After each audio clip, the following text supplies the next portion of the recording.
নমস্কার, রিঙ্কুর হেসেল থেকে সবাইকে স্বাগত।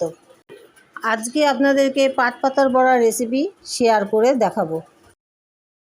একটা বোলের মধ্যে 2.5 টেবিল চামচ বেসন, 1 টেবিল চামচ সুজি, হাফ টিস্পুন হলুদ গুঁড়ো, হাফ টিস্পুন লঙ্কার গুঁড়ো, হাফ টিস্পুন চিনি, স্বাদ অনুসারে নুন, 1 টিস্পুন পেঁয়াজ বাটা, 1 টিস্পুন আদা বাটা, 1 টিস্পুন রসুন বাটা, এইগুলোকে একত্র করে ভালো করে মিশিয়ে নিয়ে আমি জল দিয়ে ব্যাটারটা করে নিলাম।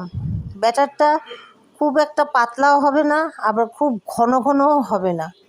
পাট শাকের বেশি করে পাতা দেখে ডগা ভেঙে ভালো করে ধুয়ে নুন মাখিয়ে আমি 10 মিনিট রেখে দিয়েছিলাম। এবার একটা ফ্রাই প্যানে পর্যাপ্ত পরিমাণে তেল দিয়ে পাট শাকের ডগাগুলোকে যে নুন মাখিয়ে রেখেছিলাম সেগুলো ভালো করে চিপে নিয়ে ব্যাটারের মধ্যে ভালো করে চুবিয়ে তেলে ছেড়ে দিয়ে ভেজে তুলে নিলাম। পাট পাতার বড়াগুলো লাল হয়েছে কারণ আমি এখানে লাল লঙ্কার গুঁড়ো দিয়েছিলাম।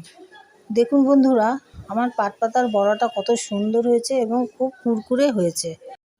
বন্ধুরা, আমার এই রেসিপিটা প্রথম থেকে শেষ পর্যন্ত দেখার জন্য অসংখ্য ধন্যবাদ। আসছি পরের রেসিপি নিয়ে।